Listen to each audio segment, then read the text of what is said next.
జున్ను మహాభారతంలో కీలక పాత్ర పోషించిన భీష్మ పితామహుని గురించి ఈరోజు తెలుసుకుందామా. మహాభారతంలో శాంతన మహారాజు పుత్రుడు భీష్ముడు.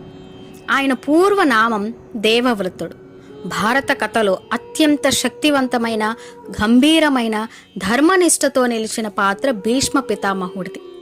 సత్యవ్రతుడు, పరాక్రమవంతుడు, ప్రతిజ్ఞాపాలకుడు, ఈ మూడు గుణాలకు సాక్షాత్తు రూపమే భీష్ముడు. భీష్ముడు సాధారణ మానవుడు కాదు, ఆయన అష్టవసువులలో ఒకడు. మరి అష్టవసువులు అనగా దేవలోకంలో ఇంద్రునికి, విష్ణువుకు సహాయకులుగా ఉండే శక్తివంతమైన దేవతలు. వారు సాక్షాత్తు బ్రహ్మ ప్రజాపతి పుత్రులు, ప్రకృతి తత్వానికి ప్రతీకలు. వారి పేర్లు ధర, అనిల, అనల, అహ, ప్రత్యూష, ప్రభాస, సోమ, ధ్రువులు. మరి వీరు భూమి మీద మానవులుగా పుట్టడానికి ఒక కారణం ఉంది. పూర్వం ఒకసారి వారు తమ భార్యలతో కలిసి వనవిహారానికి వెళ్ళినప్పుడు వశిష్ఠ మహర్షి ఆశ్రమంలో ఉన్న దివ్య తేజస్సు గల ఆవు కనబడింది. ఆ ఆవే కామధేనువు. దానిని అష్టమ వసువు దొంగతనంగా తీసుకొని వెళ్తాడు. మిగతా 7 మంది వసువులు తనకు సహాయం చేస్తారు. వశిష్ఠుడు ఆ విషయాన్ని తన దివ్య దృష్టితో గ్రహించి వారిని భూమిపై మానవులుగా జన్మించమని శపించాడు. వసువులు తాము చేసింది తప్పని, తమని క్షమించమని క్షమాపణ కోరగా వశిష్ఠుడు తిరిగి ఇలా వరమిచ్చాడు. 7 వసువులు కొద్దిసేపు మాత్రమే భూమిపై జీవిస్తారు, కానీ కామధేనువును తీసుకెళ్లిన అష్టమ వసువు మాత్రం దీర్ఘకాలం భూమిపై జీవించక తప్పదు అని. ఇక చేసేదేమీ లేక ఈ శాప విమోచన మార్గం కోసం వసువులు గంగాదేవిని ఆశ్రయించారు. మానవ రూపంలో ఒక రాజును వివాహమాడి తమని తమ పుత్రులుగా చేసుకొని పుట్టిన వెంటనే నదిలో విడిచిపెట్టమని కోరారు. అందుకు గంగాదేవి అంగీకరించింది. చంద్రవంశానికి చెందిన ప్రతీపుడు గంగా నదిలో సూర్యార్ఘ్యం ఇస్తుండగా గంగాదేవి అందమైన స్త్రీ రూపంలో వచ్చి అతని కుడి తొడపై కూర్చుంది. ఆమె ప్రవర్తనకు ఆశ్చర్యపోయిన ప్రతీపుడు, ఇదేమిటి, ఇలా తొడ మీద కూర్చునేది ఒక్క కూతురు లేదంటే కోడలు, ఎలా అని ఆలోచించి ఒక్క నిమిషం ఆగి, నా కుమారుణ్ణి పెళ్లి చేసుకో అని చెప్పగానే వచ్చిన పని అయిపోయిందని గంగాదేవి అంతర్ధానమైంది. కొద్ది కాలానికి ప్రతీపునికి సంతనుడు జన్మించాడు. కొంతకాలం గడిచింది. సంతనుడికి యుక్త వయసు వచ్చాక ఒకరోజు గంగా తీరంలో విహరిస్తుండగా గంగాదేవిని చూసి మోహించాడు. పెళ్లికి ఆమె ఒక షరతు పెట్టింది. నేను ఏం చేసినా నన్ను ప్రశ్నించకూడదు అంటూ. సంతనుడు అందుకు అంగీకరించాడు. వారికి వరుసగా 7 కుమారులు జన్మించారు. ప్రతి శిశువును గంగాదేవి నదిలో విడిచిపెడుతూ వచ్చింది. 7వ వాడి వరకు సంతనుడు మౌనంగా సహించాడు. కాని 8వ శిశువు నదిలో వేయబోతుండగా అడ్డుకున్నాడు.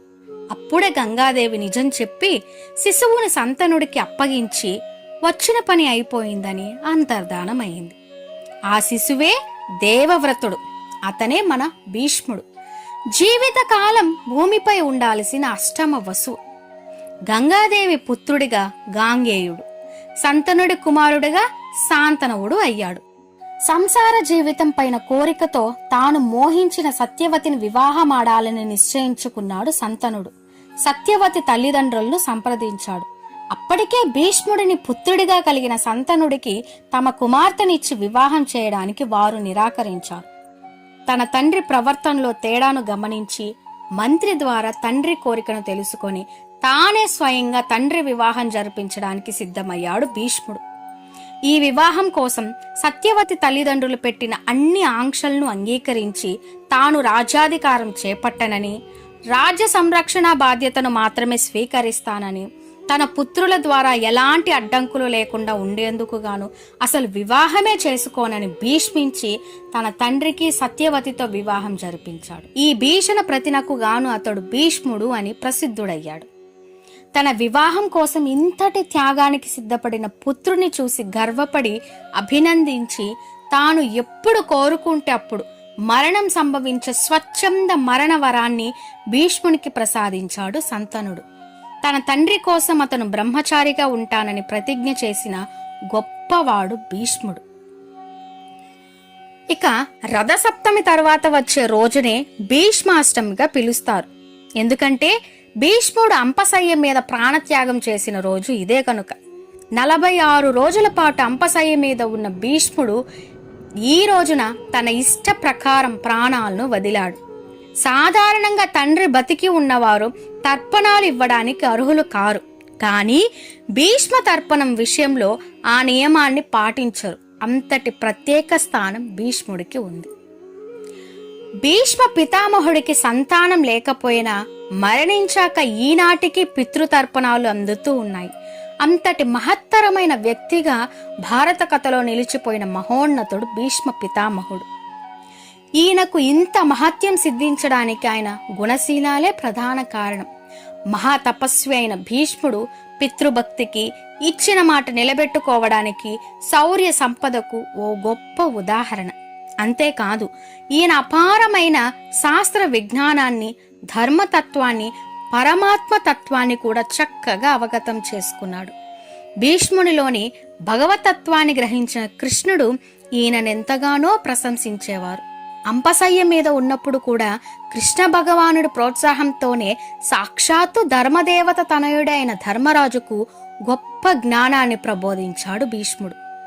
వర్ణాశ్రమ ధర్మాలు, రాజధర్మాలు, ఆపద్ధర్మాలు, మోక్ష ధర్మాలు, శ్రాద్ధ ధర్మాలు, స్త్రీ ధర్మాలు, దాన ధర్మాలు, ఇలాంటి ఎన్నెన్నో ధర్మాలను గురించి ధర్మరాజుకు ఉన్న ధర్మ సందేహాలన్నిటినీ తీర్చి చక్కటి సమాధానాలిచ్చాడు భీష్ముడు.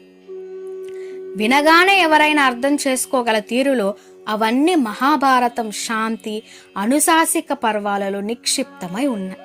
ఆ కథలను ధర్మరాజుకు చెబుతున్న సమయంలో వ్యాసుడు లాంటి గొప్ప గొప్ప ఋషులు కూడా మంత్రముగ్ధులైనట్లు వింటూ ఉండేవారట.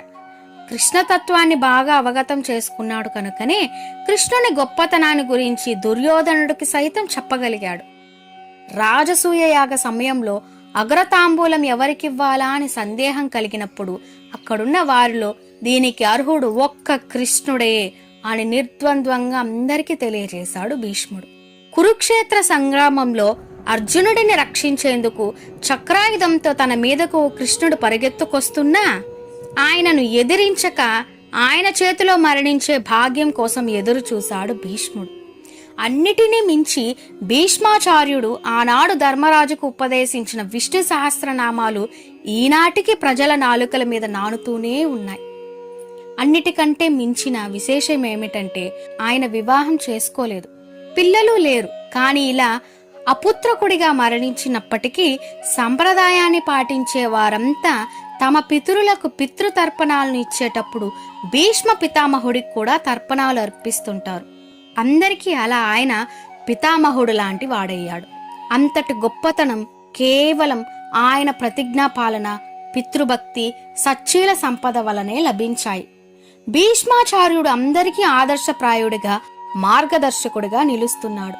భీష్మాష్టమి నాడు తర్పణము చేసినట్లయితే సంవత్సర కాలంలో చేసిన పాపములన్నీ నాశనమవుతాయని చెప్పబడింది. ఈ వీడియో మీకు యూస్ఫుల్ అనిపిస్తే ఒక్క లైక్ ఇవ్వండి. ఇలాంటి మరెన్నో వీడియోస్ కోసం వెంటనే మన ఛానల్ని సబ్స్క్రైబ్ చేసుకోండి.